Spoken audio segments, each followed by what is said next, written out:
اعوذ باللہ من الشیطان الرجیم بسم اللہ الرحمن الرحیم السلام علیکم ورحمۃ اللہ وبرکاتہ۔ نمرود کون تھا؟ اس نے خدائی کا دعویٰ کیوں کیا؟ اپنی سلطنت کے 1,00,000 بچوں کو قتل کروانے کی کیا وجہ تھی؟ حضرت ابراہیم علیہ السلام کی پیدائش کے بعد ان کی والدہ نے ان کی حفاظت کیسے کی؟ حضرت ابراہیم علیہ السلام نے کیسے بت پرستوں کو آئینہ دکھایا؟ جاننے کے لیے ویڈیو کو آخر تک ضرور دیکھیں۔ تاریخ میں 4 ایسے لوگ گزرے ہیں جنہوں نے سارے عالم پر غلبہ حاصل کیا۔ ان 4 میں سے 2 مسلمان تھے، حضرت سکندر ذوالقرنین اور دوسرے حضرت سلیمان علیہ السلام، جبکہ 2 کافر تھے، ایک بخت نصر اور دوسرا نمرود۔ نمرود کے تخت سلطنت پہ بیٹھتے ہی اس کی سلطنت کی حدود وسیع ہونا شروع ہو گئی اور اس کی حکومت کا پرچم ہر طرف لہرانے لگا تھا۔ اس کے عدل و انصاف کے چرچے روز بروز اطراف و اکناف میں پھیلنے لگے اور انجام کار یہ ہوا کہ شیطان لعین کی صلاحیتیں ابھرنے لگیں۔ اس نے اپنی تمام صلاحیتیں بروئے کار لا کر نمرود کے دماغ میں خدائی کا خیال ڈال دیا۔ خدائی کا یہ خیال روز بروز بڑھنے لگا، یہاں تک کہ اس نے تمام لوگوں کو اپنی خدائی کی طرف بلانا شروع کر دیا۔ اس کے حکم سے اس کے مجسمے تیار کر کے عبادت خانوں میں رکھوا دیے گئے تاکہ لوگ انہی مجسموں کی عبادت کریں اور خدا پرستی چھوڑ دیں، جس کا نتیجہ یہ ہوا کہ رفتہ رفتہ لوگ خدا کو بھول کر بت پرستی کی طرف مائل ہو گئے۔ ایک دن نمرود نے درباری نجومیوں اور کاہنوں کو جمع کیا اور بتایا کہ اس نے رات کو ایک خواب دیکھا ہے کہ آسمان پر ایک ستارہ طلوع ہوا، اس کی روشنی آفتاب کی روشنی پر غالب آ گئی اور آفتاب کی روشنی اس کے سامنے ماند پڑ گئی۔ اس خواب نے نمرود کو بہت بے چین کر دیا تھا۔ نجومیوں نے نمرود سے کہا کہ علم نجوم کے اعتبار سے یہ کہا جا سکتا ہے کہ تمہاری حکومت زوال پذیر ہونے والی ہے، اور یہ کہ ایک ایسے فرزند کی وجہ سے ہوگی جو عزت و عظمت میں منفرد ہوگا۔ وہ فرزند اسی سال پیدا ہوگا، نئی شریعت عظمیٰ کا پیروکار ہوگا، مخلوق کو اللہ کی وحدانیت کا درس دے کر بتوں کی عبادت و اطاعت سے روکے گا۔ ان کی وجہ سے تمہاری سلطنت کی بنیادیں ہل جائیں گی۔ خلید بن عاص جو کاہنوں کا سردار تھا، اس نے بادشاہ سے کہا کہ اس خطرہ کا فوری تدارک ضروری ہے۔ نمرود نے اس سلسلہ میں حکم دیا کہ ایک سپاہیوں کا دستہ اس امر کی نگرانی کے لیے بنائیں کہ کوئی مرد کسی عورت کے پاس نہ جا سکے، اور اس سال پیدا ہونے والے تمام لڑکیوں کو باقی رکھا جائے اور لڑکوں کو قتل کر دیا جائے۔ 18,000 سپاہیوں کا دستہ متعین کر دیا گیا۔ طارق جو کہ حضرت ابراہیم علیہ السلام کے والد تھے اور نمرود کے دربار کی اہم شخصیت تھے، اس لیے ان پر کسی نگران کو متعین نہ کیا گیا۔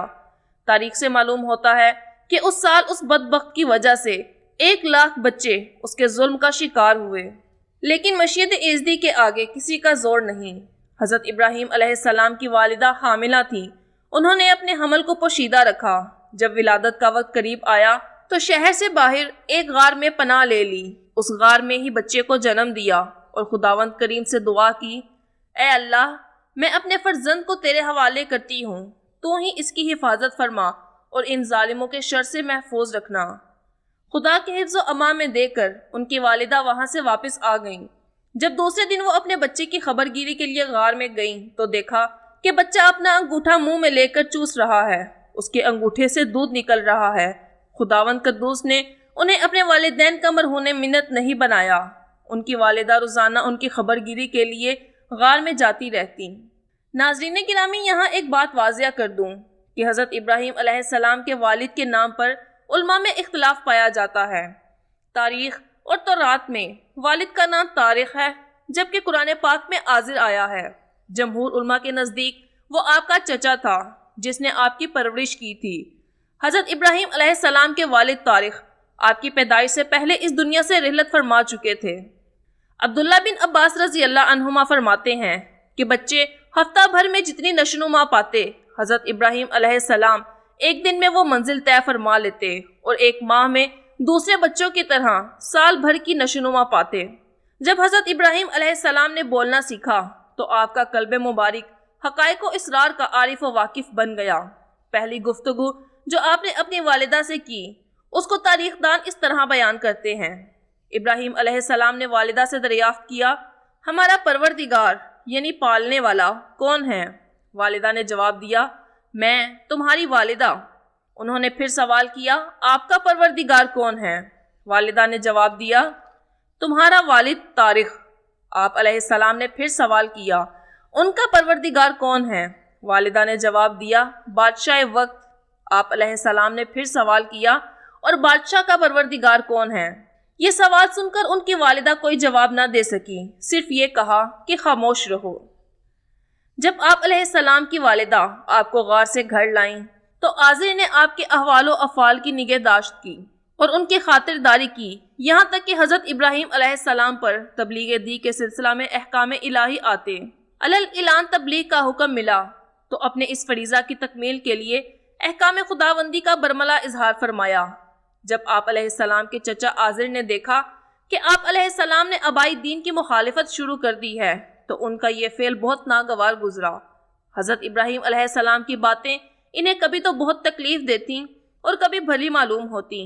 آخرکار ایک دن چچا اور بھتیجے میں اس سلسلہ میں مناظرہ ہوا جس کو قرآن کریم میں بھی بیان کیا گیا ہے۔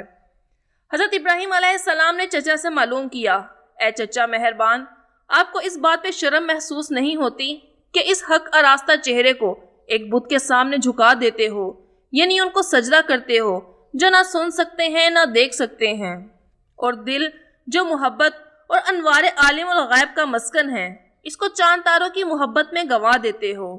یہ چیزیں آپ کو کوئی نفع نقصان نہیں پہنچا سکتی۔ آپ غیر اللہ کی عبادت کرتے ہیں، جہنم کا ایندھن بنیں گے۔ آذر جب انہیں اعتراضات کا جواب نہ دے سکے تو حضرت ابراہیم علیہ السلام کو تکلیف و اذیت دینی شروع کر دی۔ بعض حضرات کے مطابق آذر اور حضرت ابراہیم علیہ السلام کے درمیان مناظرے کی وجہ یہ تھی کہ آذر بت تراشی میں ماہر تھا اور ان کے تراشے ہوئے بت بہت بہتر سمجھے جاتے تھے اور قیمتی بھی ہوتے۔ وہ اپنے بیٹوں کو بازار میں بت بیچنے کے لیے بھیجتے۔ ایک دن آذر نے چند بت تیار کیے اور اپنے بیٹوں کو ان کی خوبیاں بتا کر بازار میں فروخت کرنے کے لیے بھیجا۔ حضرت ابراہیم علیہ السلام کو بھی ایک بت دیا۔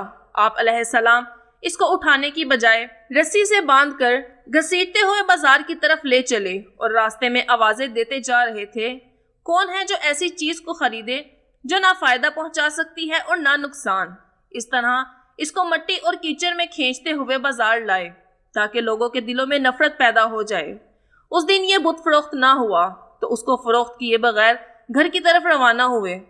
راستے میں ایک چشمہ کے کنارے بت کے سر کو پانی میں ڈال کر فرمایا، پانی پی لو۔ یہ فرماتے جاتے اور اس کی مجبوری اور لاچاری پر ہنستے جاتے۔ اس طرح بت کو ذلیل و خوار کرتے ہوئے گھر واپس آئے تو آذر نے معلوم کیا کہ ابراہیم تم اپنے بت کو فروخت کر کے نہیں آئے، حالانکہ تمہارے بھائی اچھی قیمتوں پر بیچ کے آئے ہیں۔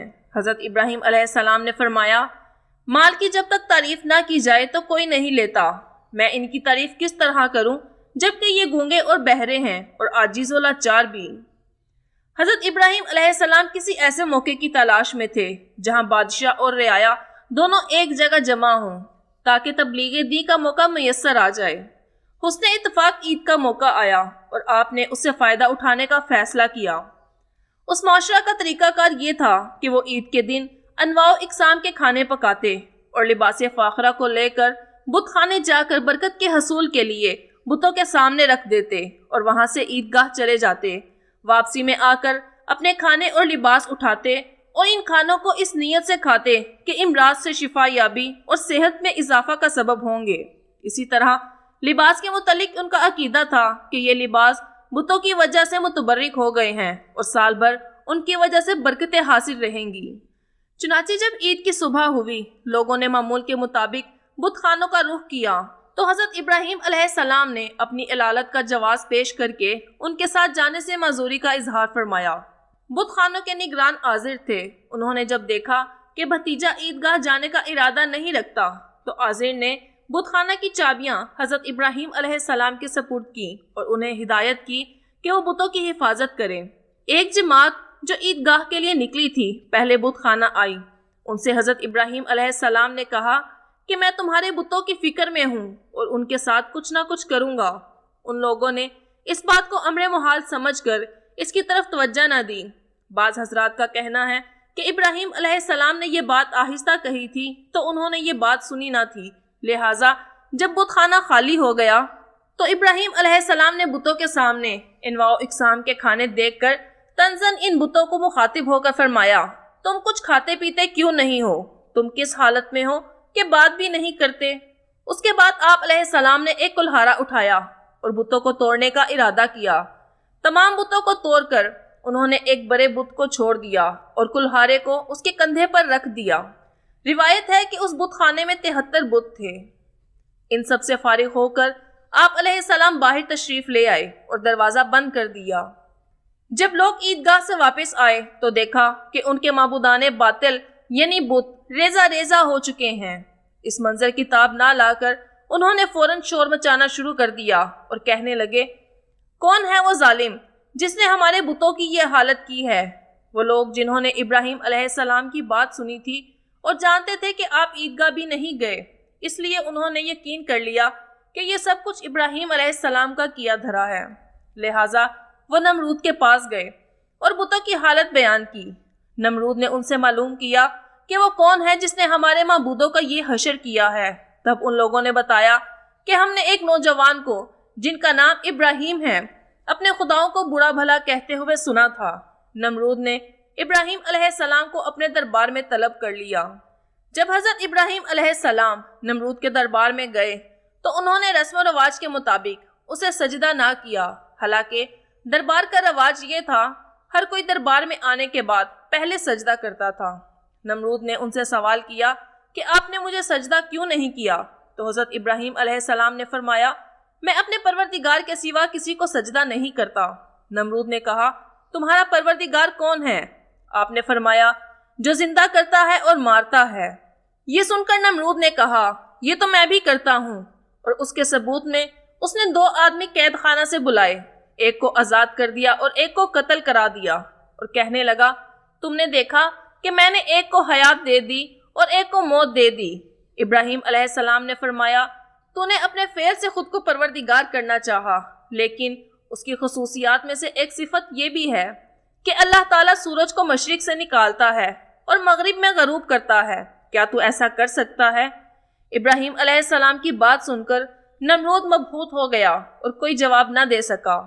اس کے بعد نمرود نے ابراہیم علیہ السلام سے دریافت کیا، ہمارے معبودوں کے ساتھ یہ عمل کس نے کیا ہے؟ آپ علیہ السلام نے فرمایا، ان کے بڑے نے یہ سب کچھ کیا ہے، اگر وہ بول سکتے ہوں تو ان سے معلوم کر لو۔ حاضرین نے کہا کہ آپ جانتے ہیں کہ بت بول نہیں سکتے اور کوئی کام بھی نہیں کر سکتے۔ یہ سن کر ابراہیم علیہ السلام نے فرمایا، کیا تم ایسے خداؤں کی عبادت کرتے ہو جن سے نہ نفع ہو سکتا ہے نہ نقصان، بلکہ وہ تو اپنے اوپر آنے والی مصیبت کو بھی دور نہیں کر سکتے؟ مشرکین اس کا کوئی جواب نہ دے سکے اور ان کی گردنیں شرم کے مارے جھک گئیں اور سب ذلیل و خوار ہو گئے۔ اپنی شرم و ندامت کو چھپانے کے لیے تجویز کیا کہ حضرت ابراہیم علیہ السلام کو سزا دے کر ان کے فتنوں سے نجات حاصل کی جائے۔ نمرود نے کہا، حضرت ابراہیم علیہ السلام کو قید کر دیا جائے۔ اس کے بعد اراکین سلطنت مل کر حضرت ابراہیم علیہ السلام کو سزا دینے کے بارے میں مشورہ کرنے لگے۔ حضرت ابراہیم علیہ السلام کو کیا سزا دی گئی؟ ان پر اللہ کی کرم نوازی کیسے ہوئی؟ حضرت ابراہیم علیہ السلام نے بابل سے شام کو ہجرت کیوں کی؟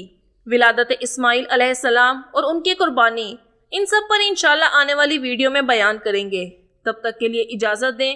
ویڈیو پسند آئی ہو تو ہماری حوصلہ افزائی کے لیے لائک ضرور کریں اور کمنٹ سیکشن میں اپنی قیمتی رائے کا اظہار بھی کریں۔ مزید اسلامک انفارمیٹیو ویڈیوز کے لیے چینل کو سبسکرائب کر کے ساتھ لگے بیل آئیکن کو پریس کریں تاکہ ہر آنے والی ویڈیو کی نوٹیفیکیشن آپ کو مل سکے۔ اپنا رشتہ داروں اور دوستوں احباب کا خوب خیال رکھیں۔ فی امان اللہ۔